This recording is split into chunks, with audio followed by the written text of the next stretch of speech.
বাবা, আমায় আস্তে করে তোমার ডান্ডাটা আমার ভিতর দাও। আহ, আমি অনেক ব্যথা পাচ্ছি। তোমার ডান্ডাটা অনেক মোটা। হ্যালো বন্ধুরা, তোমরা কেমন আছো সবাই? সবিতা, একটু বসো, তোমার সঙ্গে কিছু কথা বলতে চাই। আমি থমকে দাঁড়ালাম। বাবার কণ্ঠে এক ধরনের অচেনা ভাব ছিল, যা আমাকে আরও চিন্তায় ফেলে দিল। বুকের ভেতর অজানা ভয় কাজ করছিল। বুঝতে পারছিলাম না বাবা আসলে কি বলতে চেয়েছেন। আমি বাবার কথার অপেক্ষায় চুপচাপ বসে রইলাম। কয়েক সেকেন্ডের জন্য নীরবতা নেমে এলো। তারপর বাবা ধীরে ধীরে বললেন, সবিতা, তুমি তো অনেক বড় হয়ে গেছ।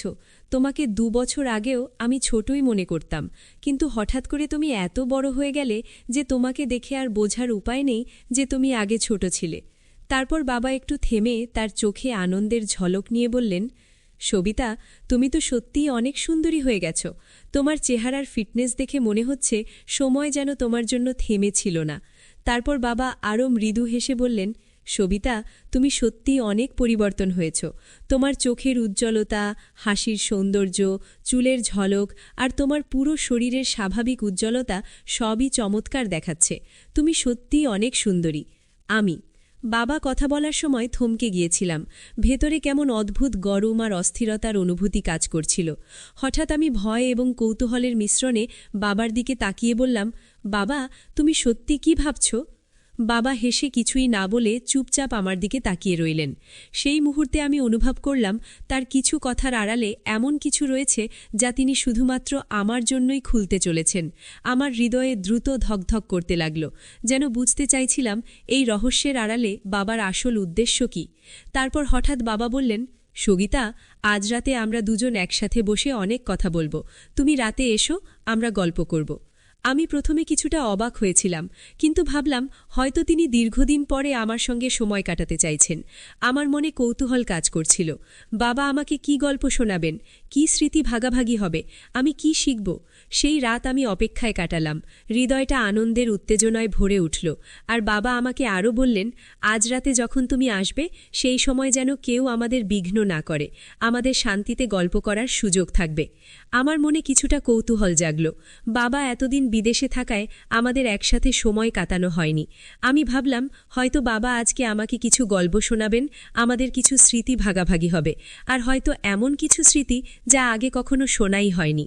আমার হৃদয়টা অদ্ভুতভাবে ধকধক করতে লাগল। কৌতূহল আর অজানা উত্তেজনায় ভরে উঠল। সারা দিন কেটে গেল নানা কাজ আর চিন্তায়, কিন্তু রাত যখন হলো, আমি, বাবা আর আমার আন্টি রাতের খাবার খেয়ে নিজের নিজের রুমে চলে গেলাম। ওই সময় আমি ইচ্ছে করলে বাবার রুমে যেতে পারতাম, কিন্তু গেলাম না, কারণ বাবা আমাকে আগেই সতর্ক করে বলেছিলেন যে বাবার রুমে যাওয়ার সময় যেন কেউ আমাদের না দেখে। আমি জানতাম না এর পিছনে ঠিক কী ঘটনা রয়েছে, কিন্তু বাবার কথা মানা আমার জন্য জরুরি মনে হলো। তাই আমি শান্তভাবে আমার রুমে থেকে অপেক্ষা করতে লাগলাম। রাতটা যেন অদ্ভুতভাবে ধীর, শান্ত এবং রহস্যময়ভাবে এগোতে লাগল। তারপর রাতটা আস্তে আস্তে নেমে এলো। ঘরের আলো নরম হয়ে গিয়েছিল, আর বাড়ির চারপাশে শান্তি নেমে এসেছে। আমি নিজের রুমে বসেছিলাম, কেমন অদ্ভুত উত্তেজনা আর কৌতূহল মিশ্রিত অনুভূতি নিয়ে ভাবছিলাম বাবার কথা আর আজকের রাতটা নিয়ে।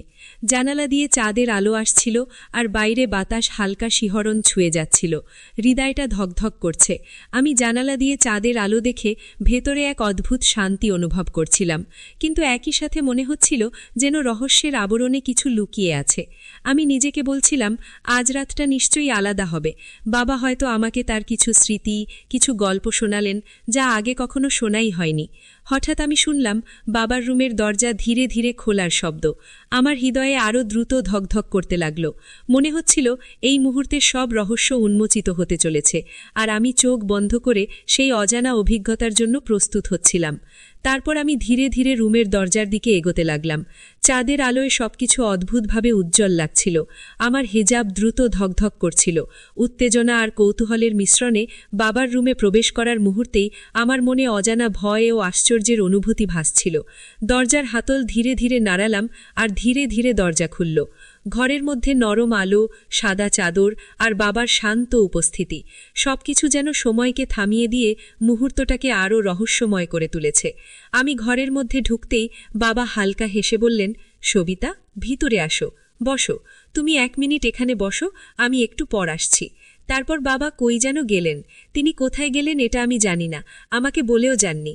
আর আমি একা রুমের মধ্যে বসে রইলাম। হঠাৎ ঘরের আলো নিভে গেল, আমার চোখে অন্ধকার নেমে এলো, আর আমার কাছে মোবাইল বা কোনো লাইটও ছিল না। আমি প্রথমে একটু ভয় পেলাম। অন্ধকারের মধ্যে সবকিছু অস্পষ্ট, ধ্বনিটা মৃদু এবং অদ্ভুত মনে হচ্ছিল।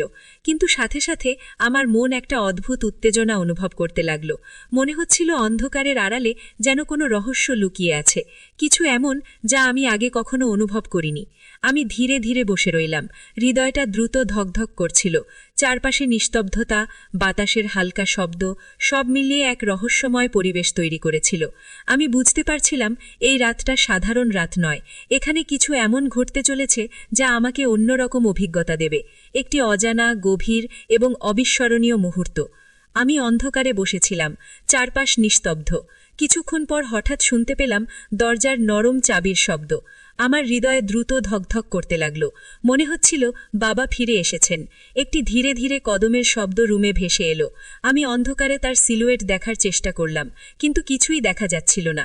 শুধু মনে হচ্ছিল তার উপস্থিতি আমার কাছাকাছি, আর সেই উপস্থিতি এক অদ্ভুত শান্তি এবং কৌতূহল দিচ্ছিল। বাবার ধীর কণ্ঠে বললেন, সবিতা, ভয় পেও না, সব ঠিক আছে, তুমি শুধু আমার সঙ্গে বসে থাকো।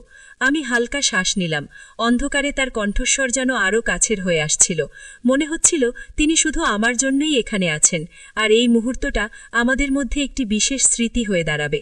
আমি বুঝতে পারছিলাম এই রাতের রহস্য শুধু গল্প বা কথার মধ্যেই সীমাবদ্ধ নয়, এটি আমার বাবার সঙ্গে আমার সম্পর্কের এক নতুন অধ্যায় শুরু হতে চলেছে, একটি গভীর, নিরাপদ এবং অবিস্মরণীয় অভিজ্ঞতার রাত। তো বন্ধুরা, এই গল্পটি এখানেই কিন্তু শেষ নয়, আরও অনেক সত্য ঘটনা দ্বিতীয় পর্বে রয়েছে। যদি এই গল্পটির দ্বিতীয় পর্ব আপনারা পেতে চান, তাহলে এই চ্যানেলটি অবশ্যই সাবস্ক্রাইব করে পাশে থাকা অল নোটিফিকেশন অন করে রাখবেন।